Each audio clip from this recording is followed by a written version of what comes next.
Assalamualaikum warahmatullahi wabarakatuh. Kami dari kelompok 8 akan menjelaskan tentang keterampilan untuk mengembangkan orang lain. Yang terhormat dosen pengampu mata kuliah leadership Dr. Nova Mardiana SEMM. Tujuan pembelajaran. Yang pertama, mengetahui bagaimana cara dalam menetapkan suatu tujuan. Selanjutnya adalah mengidentifikasi cara memberikan umpan balik yang membangun. Yang ketiga adalah memahami cara membangun tim untuk tim kerja. Yang keempat adalah mengetahui bagaimana membangun tim dengan kinerja yang tinggi dengan metode model roket. Yang kelima adalah mengidentifikasi pendelegasian. Dan yang terakhir adalah memahami apa itu pelatihan. Yang pertama adalah menetapkan tujuan. Dalam menetapkan tujuan, ada beberapa komponen yang harus diperhatikan. Yang pertama adalah tujuan harus spesifik dan dapat diamati. Dalam hal ini, tujuan yang umum tidak berfungsi dengan baik karena mereka sering tidak memberikan informasi yang cukup mengenai perilaku tertentu yang harus diubah atau ketika keadaan akhir yang jelas telah dicapai. Lalu ada sasaran harus dicapai tetapi menantang. Jika tujuan hanya perlu dapat dicapai, tidak akan ada yang salah dengan menetapkan tujuan yang begitu mudah, sehingga pencapaiannya sudah pasti. Yang ketiga adalah sasaran membutuhkan komitmen. Untuk membangun penerimaan dan komitmen bawahan terhadap tujuan adalah dengan membuat bawahan berpartisipasi dalam menetapkan tujuan. Dan yang terakhir adalah sasaran membutuhkan umpan balik. Umpan balik dibutuhkan karena dalam faktanya, kinerja akan jauh lebih tinggi ketika tujuan disertai dengan umpan balik daripada ketika baik tujuan atau umpan balik digunakan sendirian. Dalam slide berikutnya ada memberikan umpan balik konstruktif. Umpan balik yang konstruktif melibatkan proses berbagai informasi atau persepsi dengan orang lain tentang sifat, kualitas, atau dampak dari perilaku orang tersebut. Ini dapat berkisar dari memberikan umpan balik yang berkaitan secara spesifik dengan pekerjaan seseorang hingga kesan tentang bagaimana aspek tersebut dapat mempengaruhi hubungan dengan orang lain secara luas. Lalu timbullah pertanyaan, seberapa pentingkah umpan balik dibutuhkan oleh kinerja bawahan dan pengembangan? Tanpa umpan balik, seorang bawahan tidak akan dapat memberitahu apakah dia melakukan pekerjaan dengan baik. Dan bukan hanya bawahan yang membutuhkan umpan balik konstruktif untuk belajar dan tumbuh. Teman sebaya dapat meminta umpan balik dari teman sebaya, dan pemimpin dapat meminta umpan balik dari bawahan. Selain mendorong pertumbuhan, umpan balik pengawasan yang efektif juga memainkan peran utama. Pada slide berikutnya ada kiat untuk meningkatkan keterampilan umpan balik. Di sini ada beberapa. Yang pertama adalah jadilah spesifik. Umpan balik sangat membantu ketika mengidentifikasi perilaku tertentu yang positif atau negatif. Semakin khusus, pemimpin dapat menunjukkan perilaku mana yang harus diubah. Semakin jelas mereka membiarkan orang lain tahu apa yang harus dilakukan. Lalu adalah jadilah fleksibel. Secara umum, setiap orang harus ingat bahwa tujuan utama umpan balik adalah untuk membantu. Maka dari itu, penting untuk memperhatikan respon emosional orang lain dalam memberikan umpan balik dan siap menyesuaikan perilaku diri sendiri. Lalu ada tepat waktu. Umpan balik biasanya paling efektif ketika diberikan segera setelah perilaku terjadi. Konteks dan perincian yang relevan dari peristiwa atau perilaku terkini lebih mudah tersedia bagi semua orang yang terlibat. Lalu ada hindari menyalahkan atau malu. Karena tujuan umpan balik adalah untuk memberikan informasi yang berguna kepada orang lain, untuk membantu mereka berkembang, berbicara dengan mereka dengan cara yang hanya dimaksudkan untuk merendahkan atau membuat mereka merasa buruk, tidak membantu. Lalu ada jadikan bermanfaat. Agar bermanfaat, individu harus jelas dan tidak emosional ketika memberikan umpan balik. Dan mereka harus memberikan umpan balik hanya tentang perilaku yang sebenarnya berada di bawah kendali orang lain. Dan yang terakhir adalah bersikap deskriptif. Mengapa sih harus deskriptif? Karena hal itu bertujuan untuk membedakannya dari evaluasi. Ketika seseorang memberikan umpan balik sebagian besar berdasarkan kesimpulan, ia sering menyampaikan evaluasi perilaku juga. Namun, evaluasi seringkali merupakan bagian intrinsik dari tanggung jawab penyedia, dan umpan balik kinerja yang baik mungkin mengharuskan penyampaian informasi evaluatif kepada bawahan. Selanjutnya adalah membangun tim untuk tim kerja. Dalam sebuah perusahaan biasanya terdiri dari berbagai individu dengan berbagai karakter. Karakter yang dimiliki masing-masing individu berbeda, sehingga membutuhkan usaha untuk memadukannya agar dapat menjadi tim yang solid. Salah satu usaha yang bisa dilakukan adalah melalui pelatihan team building. Latihan team building merupakan aktivitas yang dirancang untuk mendorong interaksi dan kolaborasi sekelompok individu agar dapat mencapai tujuan bersama. Melalui metode pelatihan team building, diharapkan dapat memperkuat ikatan antara anggota kelompok. Pada akhirnya, anggota tim semakin menghormati satu sama lain, menghargai perbedaan, berkomunikasi dengan efektif, dan bersedia berbagi tujuan yang sama. Yang selanjutnya yaitu membangun tim berkinerja tinggi, yaitu model roket. Model roket keefektifan tim adalah model tim building yang preskriptif dan diagnostik. Model ini preskriptif dalam hal memberitahu pemimpin langkah yang harus diambil dan kapan mengambilnya saat membangun tim. Model roket didasarkan pada penelitian ekstensif dan pengalaman bersama tim-tim dalam industri layanan kesehatan, pendidikan, retail, manufaktur, jasa, dan sebagainya. Sama seperti pentingnya tahap pendorong untuk membuat roket terbang, tahap misi dan bakat juga penting untuk memulai tim. Saat masalah tim dan bakat telah diatasi, pemimpin perlu bekerja bersama anggota tim untuk memilah norma tim dan komitmen, dan seterusnya. Ketujuh komponen dalam model roket yaitu: yang pertama ada misi.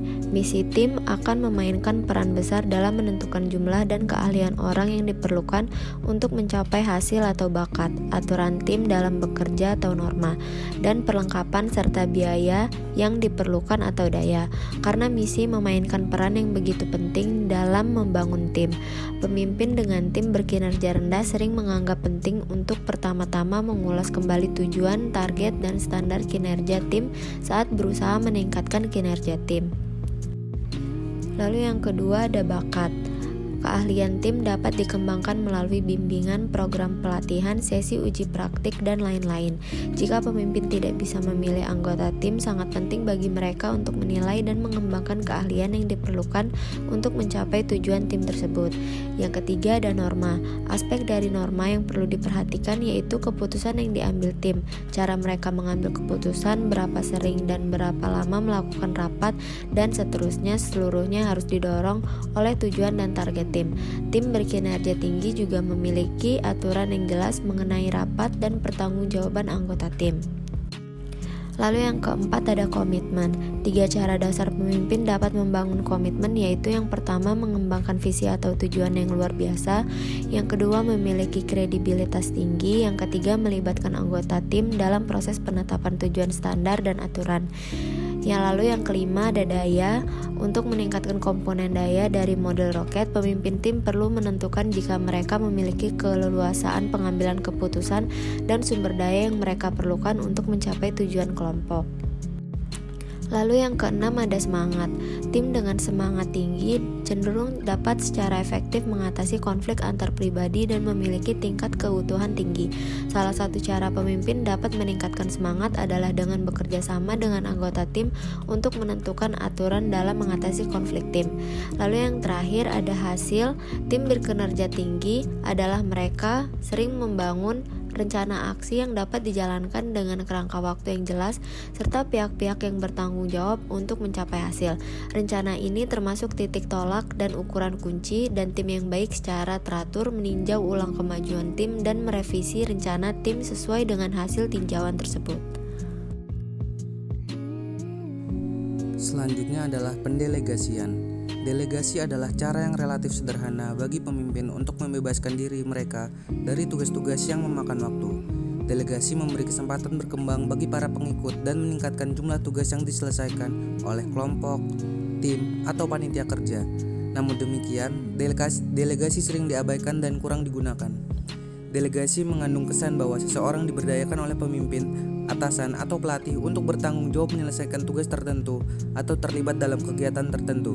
Delegasi memberi tanggung jawab mengambil keputusan kepada individu-individu yang paling cenderung terkena dampak atau yang menerapkan keputusan tersebut. Dan delegasi lebih berkaitan dengan otonomi, tanggung jawab, dan perkembangan pengikut daripada dengan partisipasi. Selanjutnya adalah alasan pentingnya pendelegasian. Beberapa alasan mengapa delegasi perlu dilakukan adalah sebagai berikut. Yang pertama adalah delegasi menyediakan waktu untuk kegiatan lain. Yang kedua adalah delegasi mengembangkan pengikut atau bawahan. Dan yang terakhir adalah delegasi memperkuat organisasi. Berikutnya adalah alasan-alasan menghindari pendelegasian. Selain dari alasan mengapa delegasi itu penting, berikut ini juga ada mengapa delegasi itu perlu dihindari. Yang pertama yaitu ada delegasi memakan waktu terlalu lama. Yang kedua selanjutnya adalah delegasi itu berisiko. Yang ketiga adalah tugas tidak akan dikerjakan dengan sama baik. Yang keempat adalah pihak lain sudah terlalu sibuk sehingga tidak sempat untuk melakukan pendelegasian. Selanjutnya adalah prinsip-prinsip pendelegasian efektif. Yang pertama adalah putuskan hal yang akan didelegasikan. Yang kedua adalah putuskan kepada siapa akan didelegasikan.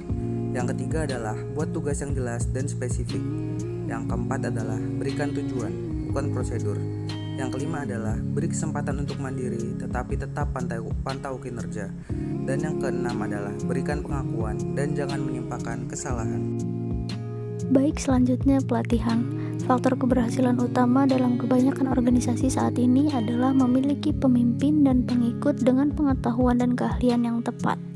Perusahaan semakin memandang kualitas pegawai sebagai keuntungan kompetitif. Terdapat dua cara untuk mencapai kualitas pegawai. Yang pertama, pemilik perusahaan dapat mempekerjakan talenta yang mereka perlukan.